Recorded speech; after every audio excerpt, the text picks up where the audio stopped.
Soutiens ton père dans sa vieillesse, ne le chagrine pas pendant sa vie, même si son esprit l'abandonne, sois indulgent, ne le méprise pas, toi qui es en pleine force, car ta miséricorde envers ton père ne sera pas oubliée.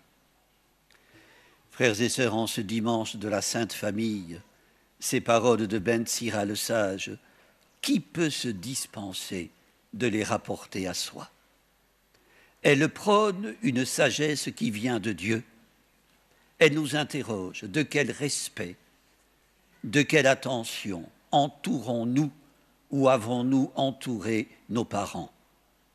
Quel signal d'alarme?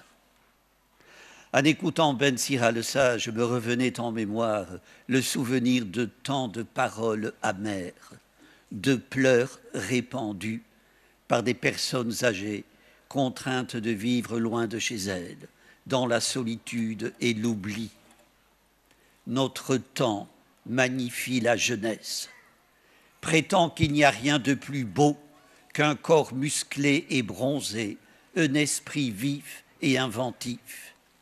Il ne voit plus dans la vieillesse que décrépitude, ou comme disait le général de Gaulle, qu'un naufrage.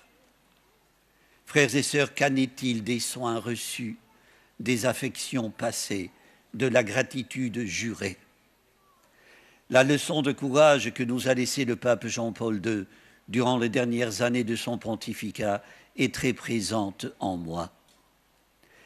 Jean-Pierre Raffarin, le représentant de la France à la cérémonie de béatification de Mère Thérèse le 19 octobre 2003, confiait avoir été saisi par l'humilité de cet homme physiquement épuisé et qui s'ouvrait davantage aux autres sans jamais se rabaisser.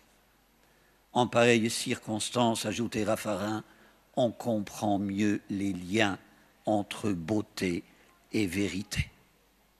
La vérité de celui qui continue d'aimer la vie, même quand elle lui est devenue très lourde à supporter. Celui qui honore son père aura de la joie dans ses enfants, écrit encore Ben Sira. Honorer, c'est donner du poids, du prix, accorder de l'importance. Frères et sœurs, une société dominée par la logique de l'efficacité et du profit est peu portée à honorer et à accorder du prix à ceux qui, devenus âgés, ne sont plus productifs. Elle les soustrait au monde des vivants. Elle les parque pour la plupart dans des mouroirs, au mieux dans des maisons de retraite, antichambres des cimetières. Pourtant, la qualité d'une civilisation, disait Benoît XVI, se juge à la façon dont les personnes âgées sont traitées et à la place qui leur est réservée dans le vivre ensemble. Son successeur, le pape François, est tout aussi catégorique. Un peuple qui ne prend pas soin de ses vieux n'a pas d'avenir parce qu'il n'aura pas de mémoire. Mettant en garde contre la vénéneuse culture du rebut. Mais faut-il appeler culture ce qui est un détestable usage généralisé? Le pape invite à faire des maisons de retraite des poumons, des sanctuaires d'humanité. Sur un registre humoristique, un auteur-compositeur québécois, Félix Leclerc, écrivait naguère: « Ce n'est pas parce que je suis un vieux pommier que je donne de vieilles pommes. » Faire des maisons de retraite des sanctuaires d'humanité. Frères et sœurs, ce n'est pas le chemin que prend notre monde. Il fait peu de cas des aînés, ne manifeste guère d'indulgence à leur égard. Ce n'est pas le chemin que prend notre société où règne l'incompréhension entre les générations. Le constat n'est plus à faire et je laisse à d'autres de décrire les comment et d'expliquer les pourquoi. Pour nous, croyants, il résulte du fait qu'aucune politique sociale n'est mise sous le regard de Dieu.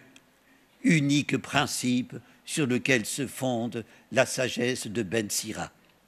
La longévité, ainsi que l'enseigne la Bible, est une bénédiction, un don qui renvoie au donateur. On raconte cette anecdote qui a valeur d'apologue.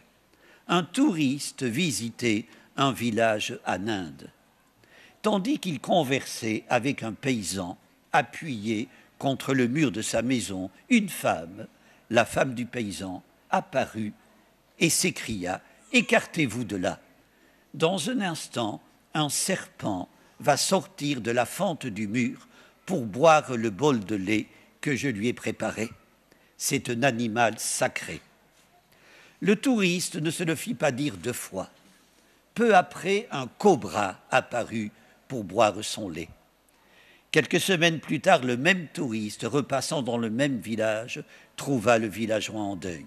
« Ma femme est morte, lui dit-il. Par mégarde, elle a heurté du pied le cobra, tandis qu'il buvait son lait. Le serpent s'est rebiffé et l'a mordu. Quelques minutes après, elle mourait. » Frères et sœurs, combien de cobras ne sacralisons-nous pas?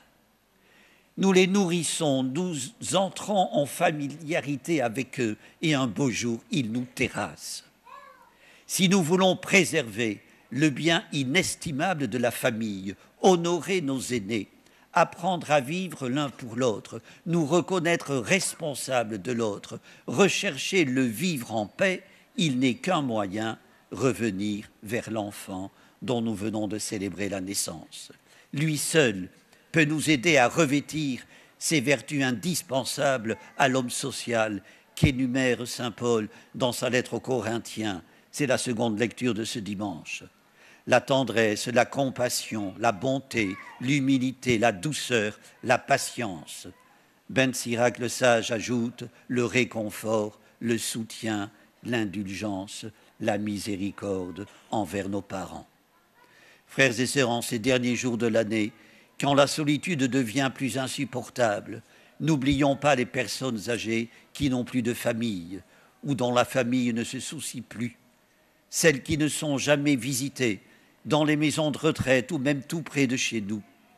Prenons le temps d'une rencontre pour écouter, partager, offrir un peu de compagnie, un sourire. Une conduite de fin d'année, que dis-je? Une conduite de tout temps. Amen.